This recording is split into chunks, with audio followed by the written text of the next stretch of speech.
لان اللي كان بيحط هذه السياسه في انجلترا هو الفيلسوف السياسي اليهودي، وهو نفسه الفيلسوف السياسي اليهودي اللي بيحط في امريكا.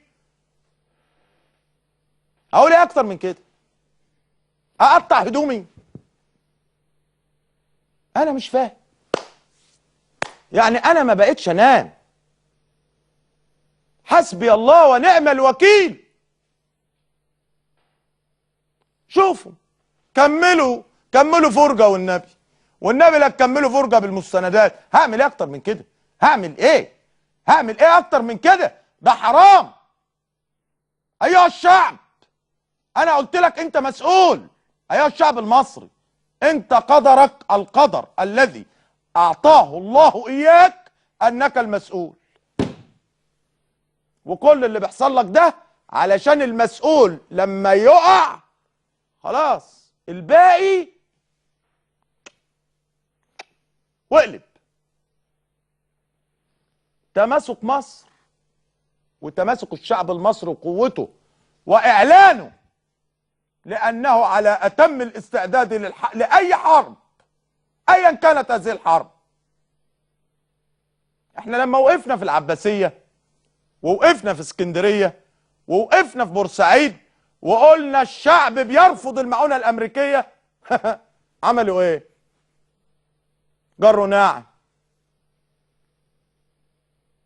لان عندهم مصالح استراتيجيه.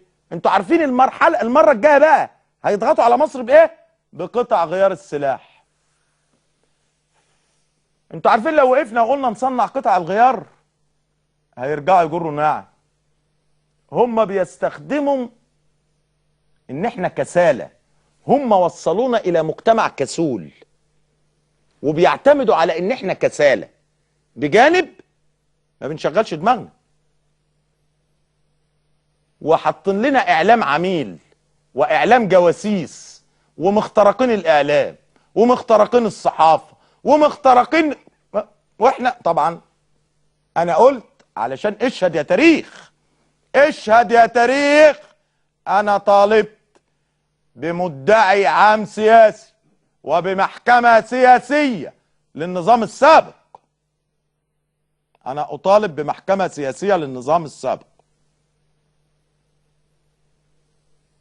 اشهد يا تاريخ، لان سبب اللي احنا فيه كله هو النظام السابق. هو اللي فتح ابواب مصر على مصراعيها للاختراق، فجعل هناك اكتر من 1400 جاسوس شغالين. الله ينور. لا نقف ونبقى رجاله، لا نلبس طرح ونموت ونبقى نسوان. مفيش خيار. العدو امامكم ومصر في رقابكم. واقولها لكم كلمه: لا يوجد عمل بغير امل، ولا يوجد امل بغير عمل. عمر ما هيبقى عندك امل الا لما تشتغل، وعمرك ما هتشتغل ومش هيبقى عندك امل. انما قاعدين عمالين محاكمه مبارك، قتل المتظاهرين، قتل المش عارف مين، وعمالين شغالين نفسنا في قضايا اصغر من ان احنا نشغل فيها امه وشعب. مش في قضاء وفي قانون ما ياخد مجراه.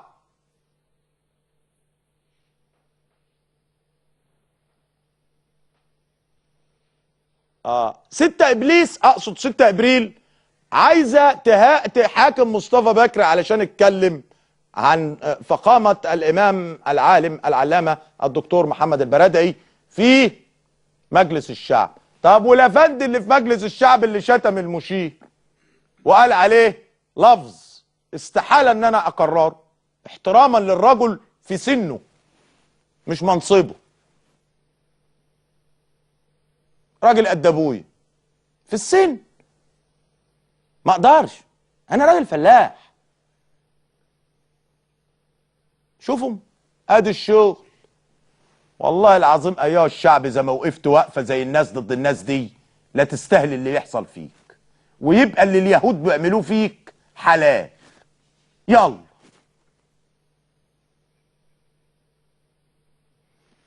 كملوا معايا.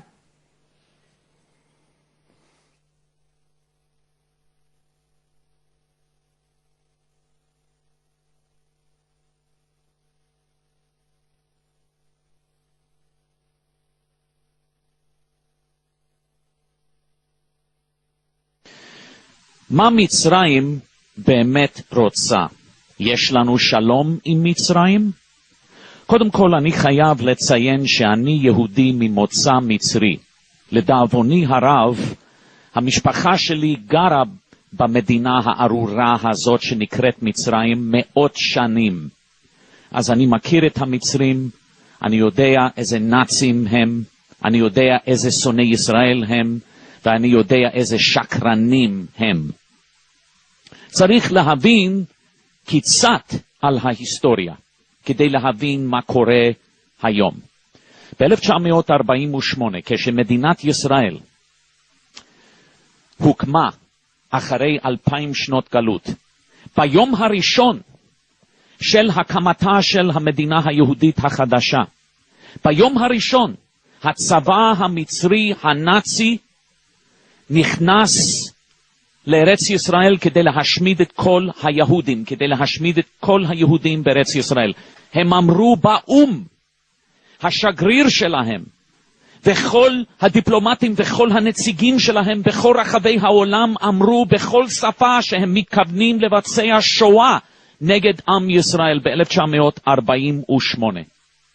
וזה היה רק 3 שנים אחרי השואה.